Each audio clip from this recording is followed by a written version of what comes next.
بسم الله الرحمن الرحيم. أهلا بتلاميذ الصف الثاني الإعدادي يا سنة تانية. النهاردة هنشرح الدرس الأول في الجغرافيا اللي هو وطننا العربي من حيث الموقع والمساحة، وهأكد على الحاجات اللي بتيجي في الامتحان.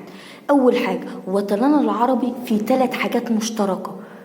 أول حاجة المكان الواحد، هم كل الدول العربية متجمعة في مكان واحد.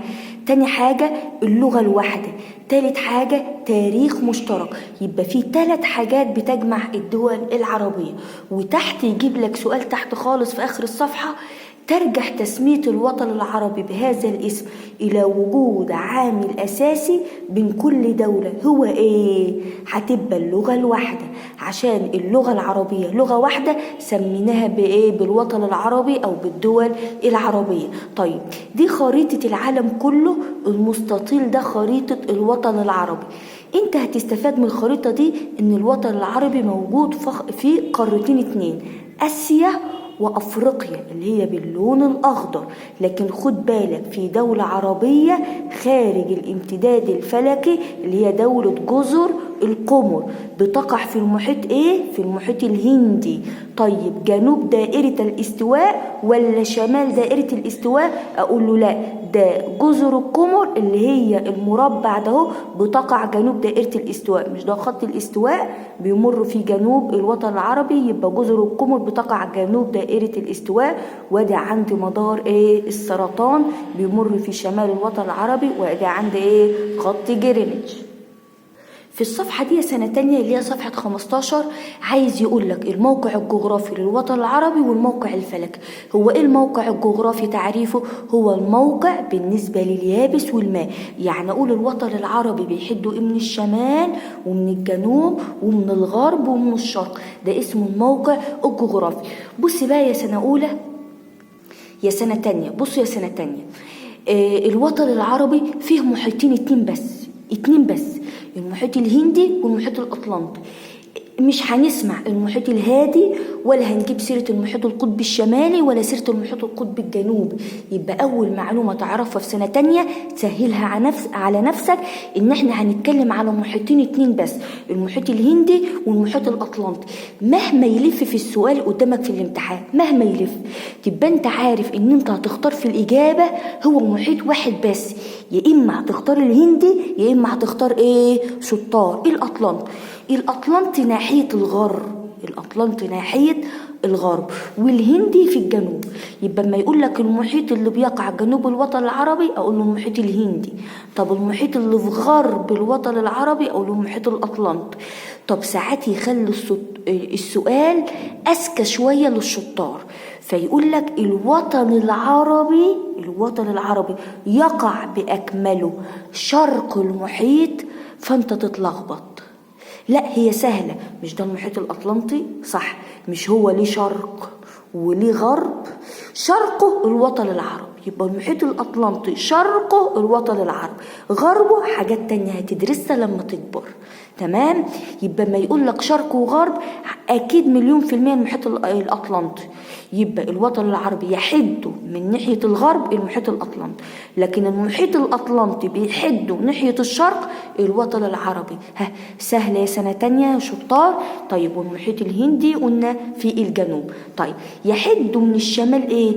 هلاقي البحر المتوسط وجبال طوروس، كلها طه من الشمال، البحر المتوسط وجبال طوروس. بيقول لك من الشمال الشرق، يعني في الشمال بس ناحية الشرق شوية، هلاقي جبال زاجروس وجبال كردستان. طيب، لو قال لي من الجنوب هلاقي الصحراء الكبرى اللي هي موجودة في أفريقيا. طيب، نرجع كده تاني للصفحة التانية. يبقى اهو في محيطين 2 بس، المحيط الهندي والأطلنطي، وقلنا هو في قارتين 2، آسيا وأفريقيا. في 3 بحار في الوطن العربي، البحر المتوسط والبحر الأحمر والبحر العربي. البحر العربي اهو للطلبة اللي مش عارفين مكانه، ده البحر العربي. في 3 خليجان، الخليج العربي وخليج عمان وخليج عدن. الحاجات دي لازم تكون حافظها على الخريطة، يعني في صورة في دماغك للخريطة. ادي الخليج العربي اهو، ادي الخليج العربي، وادي خليج عمان. الطلبة اللي بتتلخبط سنة تانية، الخليج العربي الطويل، خليج عمان صغير، خليج عمان هو اللي يم الحيطة، خليج عمان هو اللي يم الحيطة، أما التاني الخليج إيه؟ العربي. وعندي هنا خليج إيه؟ عدن. شطار. طيب هنا في سؤال: تمتلك كل الدول العربية سواحل تطل على البحار أو المحيطات أو الاثنين معا؟ السؤال ده هو مهم جدا، بيجي صح أو غلط. فلو قال لك كل الدول العربية عندها سواحل، بحار أو محيطات أو الاثنين معا، أقول له صح. يبقى العبارة دي لما تجيلي في الامتحان صح وغلط أقول له صح. طب الموقع الفلكي، الموقع الفلكي هو الموقع بالنسبة لخطوط الطول ودوائر العرض. تعالى برضو نرجع للخريطة. لما نتكلم على خطوط الطول يبقى احنا هنتكلم على شرق وغرب. شرقا بيمتد لحد 60 شرق، 60 خط طول ناحية الشرق. طيب غربا افضل اقول خطوط لحد ما اوصل ناحية الغرب 17 غربا. طب لما نتكلم على دوائر العرض هنتكلم على الشمال وعلى الجنوب. شمالا هلاقي 37.5 شمالا، عند دائرة عرض 37.5 شمالا. طب جنوبا عندي 2 جنوبا، عندي دائرة عرض 2 ايه؟ جنوبا. تحت دائرة الاستواء بخطين طول يبقى 2 جنوبا. ده الموقع الفلكي بالنسبة للوطن العربي. لكن بالنسبة لجزر القمر، جزر القمر هلاقيها بتقع عندي دائرة عرض 12 جنوبا. مش الوطن العربي عندي 2 جنوبا، افضل اعد 3 4 5 6 7 8 خطوط طول لحد ما اوصل لحد 12 هلاقي جزر القمر. يبقى جزر القمر عندي دائرة عرض 12 جنوبا. طب بالنسبة لي خطوط الطول قالك بتمتد لحد 44 شرقا اهو. يبقى هي مشتركة مع الوطن العربي في خطوط ايه؟ الطول، لان الوطن العربي عندي 60 شرق لكن جزر القمر عند 44 شرقا، يبقى بتشترك مع الوطن العربي في خطوط الطول، لكن بتختلف في دوائر العرض. طيب قلنا جزر القمر بتقع خارج الامتداد الفلكي للوطن العربي وبتقع في المحيط الهندي. جزر القمر مهمة جدا يا سنة تانية، لا يخلو منها سؤال ايه في الامتحان. طيب لما نيجي نبص على يمر في الوطن العربي ايه، فهيقول لك دائرتين عرض رئيسيتين. عندي دائرة الاستواء وانا قايله في جنوب الوطن العربي، وعندي مدار السرطان في شمال الوطن ايه العربي، وعندي خط ايه جرينتش. خط جرينتش بيمر في دولة ايه الجزائر. طيب مش ده مدار السرطان وده خط جرينتش، اتقابلوا مع بعض وعملوا حرف زائد اهو، اهو واهو. طب يقول لك اتقابلوا مع بعض في دولة ايه، اقول له في دولة الجزائر. طيب الخط جرينتش بيقسم الوطن العربي زي ما قلنا الى شرق والى غرب، فيقول لك ايه الدولتين اللي بيقعوا غرب خط جرينتش او في غرب الوطن العربي بيقعوا بالكامل. يبقى انا عندي المغرب وموريتانيا. لو قال لي في الاختيارات الجزائر اقول له غلط، لان عايز دولة بالكامل، لكن الجزائر 3/4 في الشرق والربع التاني ايه في الغرب. يبقى انا هختار المغرب وموريتانيا دول في الغرب. طيب لو قال لي تاني أقصى امتداد للوطن العربي ناحية الشرق، يعني أبعد حتة للوطن العربي ناحية الشرق ده الشرق، أبعد حتة هتبقى عمان. يبقى أقصى امتداد للوطن العربي ناحية الشرق عمان، أبعد حتة أهو. شايفين الخط 60 شرقا خابط في دولة إيه عمان، يبقى دي أقصى دولة. طب أقصى امتداد للوطن العربي ناحية الغرب هلاقيه خابط في دولة إيه موريتانيا. يبقى موريتانيا ناحية الغرب، عمان ناحية ايه الشرق. طب في الجنوب أقصى امتداد للجنوب ناحية الوطن العربي هتبقى دولة خارج الوطن العربي، خارج امتداد الوطن العربي، اللي هي جزر القمر. جزر القمر يا سنة تانية دولة عربية، عشان في طالب سألني هي دولة عربية، طبعا دولة ايه عربية. طيب وكمان بتقع في الجناح الآسيوي، عشان اتسألت ده السؤال ده قبل كده، هي بتقع في هي سنة تانية جزر القمر بتقع معلش في الجناح الأفريقي، أنا اتلخبطت، هي بتقع في الجناح الأفريقي. يبقى جزر القمر بتقع في الجناح الأفريقي، وهي دولة عربية وبتحد الوطن العربي من ناحية الجنوب، أقصى امتداد للوطن العربي ناحية الجنوب جزر القمر. وبكرر تاني هي بتقع في الجناح الأفريقي. طيب ده مدار السرطان. لما يقول لي دولة بتقع جنوب مدار السرطان، جنوب مدار السرطان يعني تحت مدار السرطان، هقول له السودان. طب لو قال لي شمال مدار السرطان، عندي مصر، عندي ليبيا، عندي الجزائر، عندي المغرب، هشوف في الاختيار واكتبه. طيب ما نتائج امتداد حضور الوطن العربي مع ظواهر طبيعية؟ لما الوطن العربي بقى يحده ظواهر طبيعية. يعني ايه ظواهر طبيعية؟ يعني محيط ظاهرة طبيعية، بحر، جبل، دي اسمها الظواهر الطبيعية. عملت حاجتين اتنين: واحد، اتصاله بالعالم الخارجي، بقى سهل ان انا اتصل بالعالم الخارجي. ازاي يا مس؟ ادي البحر المتوسط، اركب سفينة هروح لاوروبا، يبقى واحد سهولة اتصاله بالعالم الخارجي. اتنين اللي انت هتحفظها، احتفاظه بشخصيته العربية المميزة بين الامم. احتفظ بشخصيته العربية بين الامم. العرب ليهم طريقة اكل معينة، ليهم طريقة لبس معينة، ليهم عادات وتقاليد بتختلف عن العالم التاني. اللي خلاه يحتفظ بشخصيته العربية هو انه بيحده جبال، فبقى مفصول عن العالم التاني، فما تأثرش بعادات الناس التانية، وأصبح محتفظ بعاداته وبتقاليده. أما من ناحية البحر المتوسط أدى إلى سهولة اتصاله بالعالم الخارجي. طيب السؤال ده اكتب عليه سؤال مهم لامتحانات آخر السنة. ساعات يعكس السؤال يقول لك بما تفسر سهولة اتصال الوطن العربي بالعالم الخارجي ليه؟ أو بما تفسر احتفاظ الوطن العربي بشخصيته العربية المميزة بين الأمم ليه؟ أقول لأن بسبب امتداد الوطن العربي بظواهر طبيعية، أو لأن الوطن العربي يحد ظواهر طبيعية. هنكتب رأس السؤال، دي هتكون الإجابة.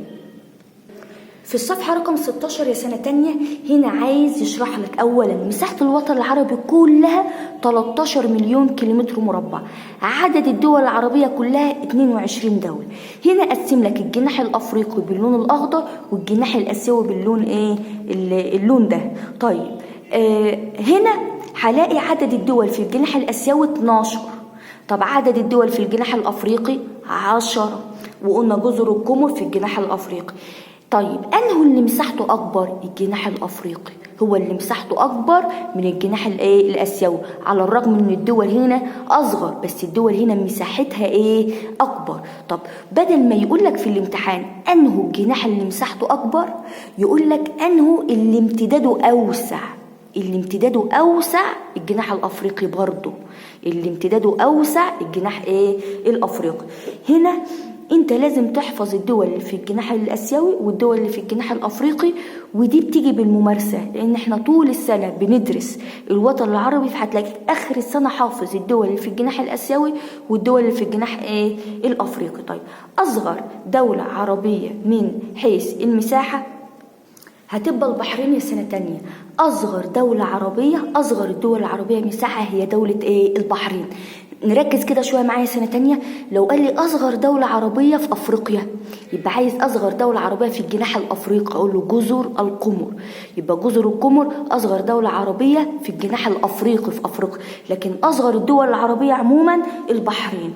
طب لو قال لي أصغر دولة عربية بس بتطل على البحر المتوسط، أقول له لبنان. تمام. وبعد كده عندنا قطر. يبقى أصغر دولة عربية عموما هنا البحرين. قال لي في الجناح الأفريقي أقول له جزر القمر. قال لي أصغر دولة بتطل على البحر المتوسط عندي هتبقى لبنان. الصفحة رقم 18 هنا سنة تانية عايز يشرح لي الأهمية الحضارية للوطن العربي ليه؟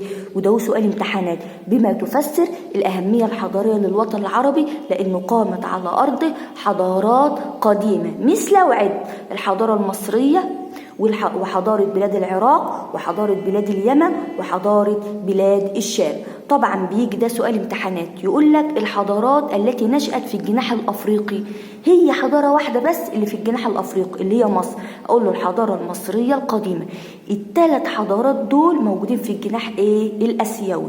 وهنا بص مصر بالعلامة الحمراء دي هلاقيها هنا، دي الحضارة المصرية القديمة.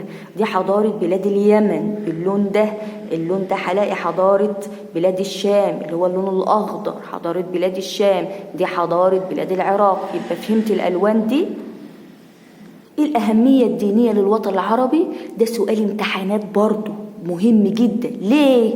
أقول لأنه مهد الديانات السماوية ال3 اليهودية والمسيحية والإسلامية، ومنه انتشرت للعالم كله. يوجد به الأماكن المقدسة، الكعبة المشرفة بالسعودية، المسجد الأقصى في فلسطين، ومسجد قبة الصخرة بفلسطين، وعندي كنيسة المهد بفلسطين. طب الأهمية الاقتصادية والاستراتيجية ليه مهم اقتصاديا؟ بسبب تنوع موارده الاقتصادية. طب هي ليه موارد الوطن العربي الاقتصادية متنوعة؟